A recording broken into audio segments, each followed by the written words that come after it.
ನಮಸ್ಕಾರ. ಇದು ನಮ್ಮ ಊರು ಸೇಡಂ. ನಾವು ಇಲ್ಲಿ ಹುಟ್ಟಿದ್ದೇವೆ, ಇಲ್ಲೇ ಬೆಳೆದಿದ್ದೇವೆ, ಇಲ್ಲೇ ನಮ್ಮ ಉಸಿರಾಟಕ್ಕೆ ಅರ್ಥ ಸಿಕ್ಕಿದೆ. ಈ ಮಣ್ಣಿನಲ್ಲಿ ನಮ್ಮ ಬಾಲ್ಯ ಇದೆ, ಈ ಗಾಳಿಯಲ್ಲಿ ನಮ್ಮ ನೆನಪುಗಳಿವೆ, ಈ ಊರಿನಲ್ಲಿ ನಮ್ಮ ಭವಿಷ್ಯ ಇದೆ. ಆದರೆ ಇಂದು ನಮ್ಮದೇ ಊರಿನ ಬಗ್ಗೆ ಮಾತನಾಡುವಾಗ ಮನಸ್ಸು ಭಾರವಾಗ್ತಾ ಇದೆ. ಸೇಡಂ ಕಲಬುರಗಿ ಜಿಲ್ಲೆಯ ಒಂದು ಶಾಂತ ಪಟ್ಟಣ. ಸರಳ ಜನ, ಶುದ್ಧ ಮನಸ್ಸು, ಹಸಿರು ಹೊಲಗಳು, ನೆಮ್ಮದಿಯ ಬದುಕು ಇದೇ ನಮ್ಮ ಸೇಡಂನ ಗುರುತು.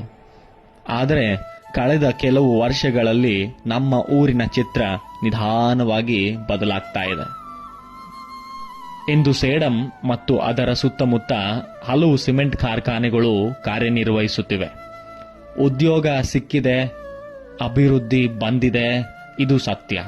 ಆದರೆ ಅದರ ಜೊತೆಗೆ ನಮ್ಮ ಊರಿಗೆ ಇನ್ನೊಂದು ವಾಸ್ತವವೂ ಬಂದಿದೆ. ಧೂಳು, ಶಬ್ದ, ಭಾರೀ ವಾಹನಗಳು, ಮಸುಕಾದ ಗಾಳಿ. ನಮ್ಮ ಮನೆಯ ಕಿಟಕಿಗಳ ಮೇಲೆ ಪ್ರತಿದಿನ ಧೂಳಿನ ಪದರ. ಬಟ್ಟೆ ತೊಳೆಯುತ್ತಿದ್ದರೂ ಮತ್ತೆ ಮಣ್ಣಿನ ವಾಸನೆ. ಮರಗಳು ಹಸಿರಾಗಿಲ್ಲ, ಎಲೆಗಳು ಉಸಿರಾಡಲಾಗದೆ ಒಣಗುತ್ತಿವೆ. ರಾತ್ರಿ ನಿದ್ದೆಗೆ ಹೋಗಿದ್ರೆ ಟ್ರಕ್ಗಳ ಶಬ್ದ. ಇದು ಬದುಕಲ್ಲ, ಇದು ಸಹಿಸಿಕೊಳ್ಳುವ ಪರಿಸ್ಥಿತಿ. ಇದಕ್ಕಿಂತ ದೊಡ್ಡ ನೋವು ಏನ್ ಗೊತ್ತಾ? ಸಣ್ಣ ಸಣ್ಣ ಮಕ್ಕಳು ಚಿಕ್ಕ ವಯಸ್ಸಿನಲ್ಲೇ ಕೆಮ್ತಾರೆ. ನಮ್ಮ ಅಪ್ಪ ಅಮ್ಮ ಉಸಿರಾಟಕ್ಕೆ ಕಷ್ಟಪಡ್ತಾರೆ.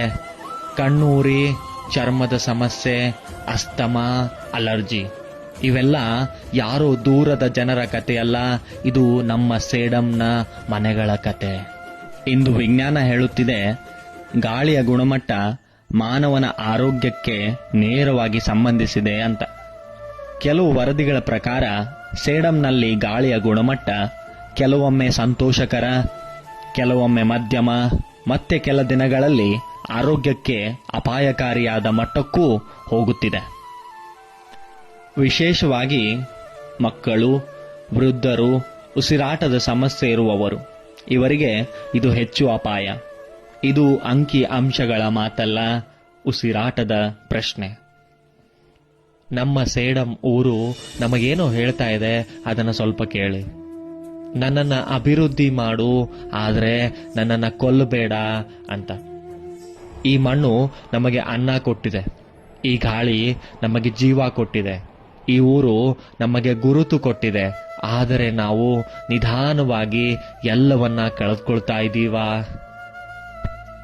ಒಂದು ವಿಷಯ ಸ್ಪಷ್ಟವಾಗಿ ಹೇಳ್ತೇನೆ, ನಾವು ವಿಕಾಸಕ್ಕೆ ವಿರೋಧ ಅಲ್ಲ, ನಾವು ಉದ್ಯೋಗಕ್ಕೆ ವಿರೋಧ ಅಲ್ಲ, ನಾವು ಕಾರ್ಖಾನೆಗಳಿಗೆ ವಿರೋಧ ಅಲ್ಲ. ಆದರೆ ಆರೋಗ್ಯವಿಲ್ಲದ ವಿಕಾಸಕ್ಕೆ ಮಾತ್ರ ನಮ್ಮ ವಿರೋಧ. ನಮ್ಮ ಬೇಡಿಕೆ ಸರಳವಾಗಿದೆ. ಧೂಳಿನ ನಿಯಂತ್ರಣ ವ್ಯವಸ್ಥೆ ಬಲಪಡಿಸಬೇಕು, ಹಸಿರು ವಲಯ ನಿರ್ಮಿಸಬೇಕು, ಗಾಳಿಯ ಗುಣಮಟ್ಟವನ್ನ ನಿಯಮಿತವಾಗಿ ಪರಿಶೀಲಿಸಬೇಕು, ಸ್ಥಳೀಯ ಜನರ ಆರೋಗ್ಯಕ್ಕೆ ಆದ್ಯತೆ ಕೊಡಬೇಕು. ಇದು ಹೋರಾಟ ಅಲ್ಲ, ಇದು ಪ್ರಾರ್ಥನೆ. ವಿಕಾಸ ಬರಲಿ, ಆದರೆ ಉಸಿರನ್ನ ಕಿತ್ತುಕೊಳ್ಳದೆ. ಸೇಡಂ ಬೆಳೆಯಲಿ, ಆದರೆ ಸೇಡಂ ಉಸಿರಾಡಲಿ. ಇದು ನನ್ನ ಮಾತಲ್ಲ, ಇದು ನಮ್ಮ ಸೇಡಂ ಊರಿನ ಹೃದಯದ ಕೂಗು. ವಿಕಾಸ ಬೇಕು, ಆದರೆ ನಮ್ಮ ಜೀವ ಉಳಿಬೇಕು. ಸೇಡಂನ ಜನರೇ, ಇದ್ರ ಬಗ್ಗೆ ನಿಮ್ಮ ಅಭಿಪ್ರಾಯ ಏನು ಅನ್ನೋದನ್ನ ಕಾಮೆಂಟ್ ಸೆಕ್ಷನ್ನಲ್ಲಿ ತಿಳಿಸಿ. ಧನ್ಯವಾದಗಳು.